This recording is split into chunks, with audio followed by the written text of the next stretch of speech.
ثقالہ وثقالۃ القلوب ذکر اللہ، ہر شے کا زنگ کسی نہ کسی شے سے اترتا ہے، دل بھی زنگ آلود ہو جاتے ہیں، تو جب دل زنگ آلود ہو جائیں تو یہ اللہ تعالیٰ کے ذکر سے اترتے ہیں۔ ایک روایت میں آتا ہے دلوں کے زنگ تلاوت کلام مجید سے اترتے ہیں، اور وہ بھی اللہ تعالیٰ کا ذکر ہے،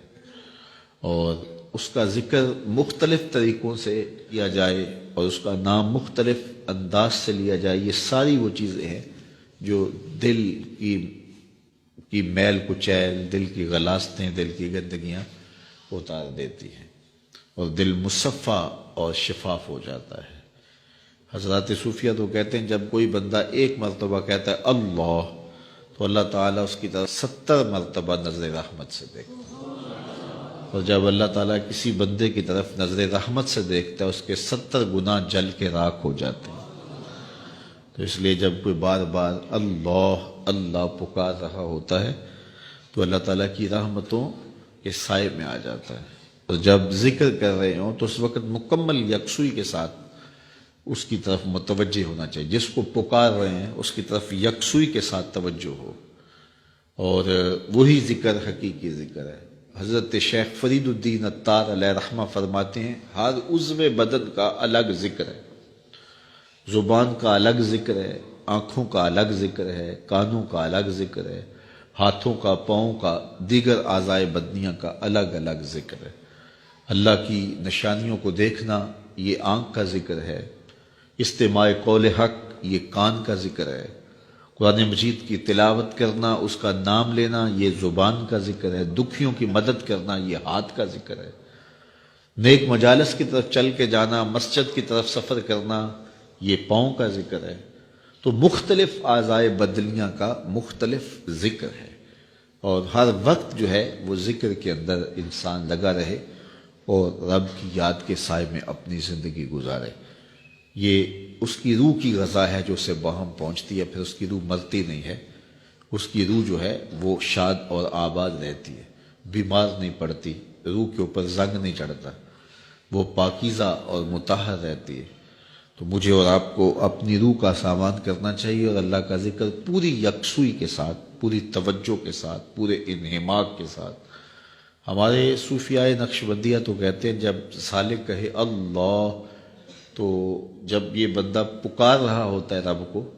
تو رب بندے کی پکار کو سن رہا ہوتا ہے۔ یہاں ایک سوال بھی کیا جاتا ہے، کچھ لوگ ذکر مجرد پر یہ بات کرتے ہیں کہ جب آپ کہتے ہیں اللہ تو اس کے بعد کچھ نہیں کہتے، پھر کہتے ہیں اللہ، پھر کہتے ہیں اللہ، تو جب کسی کو پکارا جائے تو پھر اس کو غرض بھی بتائی جاتی ہے نا۔ آپ مجھے آواز دیں میرا نام لے کے تو میں متوجہ ہو جاؤں گا آپ کی طرف، تو پھر آپ مجھے کچھ کہیں گے نا کہ جناب ہم آپ کے پاس آئے ہیں ٹائم لینے کے لیے یا کوئی اور غرض کے لیے، کسی اور مقصد کے لیے، تو وہ آپ غرض بتائیں گے مجھے۔ تو اگر آپ مجھے آواز دیں، مجھے رضا ثاقب کہہ کے پکاریں اور میں آپ کی طرف توجہ پذیر ہو جاؤں، آپ پھر دوبارہ کہیں رضا ثاقب، تو میں پھر کہوں گا جی، آپ پھر کہیں تو 2-3 بار کے بعد میں اکتا جاؤں گا کہ میاں بات بھی آگے کرو، مجھے پکار رہے ہو بار بار تو بتاؤ کیا کہنا ہے۔ تو کچھ لوگ اس پہ قیاس کر کے وہ کہتے ہیں جب پکارا جاتا ہے اللہ تو اس کے بعد تم اپنی غرض ہی بیان نہیں کرتے، پھر کہتے ہو اللہ، پھر کہتے ہو اللہ، تو کچھ کہو بھی نا۔ تو ہم اس کا جواب یہ دیتے ہیں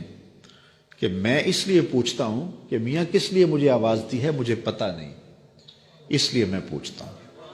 لیکن جب بیٹا بچہ ماں کو کہتا ہے امی،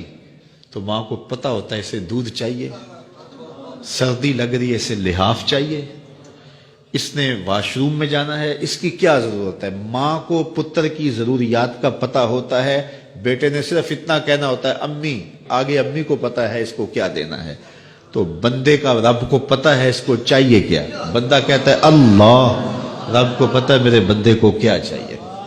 تو آگے کہنے کی ضرورت نہیں ہوتی، رب ساری جھولیاں بھر دیتا ہے اور نظر رحمت سے نواز دیتا ہے۔ تو ہم ذکر میں اس کی توجہ مانگ رہے ہوتے ہیں، تو ہم اللہ کہیں تو قلب لا کھیلتے ہوئے دل سے کہیں تو برکات نصیب نہیں ہو پائیں گی۔ اس لیے ہم جب اللہ کہیں تو ہمارا رواں رواں اس کو پکار رہا ہو، ہمارے خیال، ہماری سوچیں اس کی جانب ہوں، اور جب اللہ کہے تو ساتھ ہی جھولی بھی پھیلی ہوئی ہو کہ اب مالک کی رحمت ہمارے اوپر اترے گی، تو پھر دیکھنا کہ ذکر کی لذتیں اور کیفیات کتنی نصیب ہوتی ہیں۔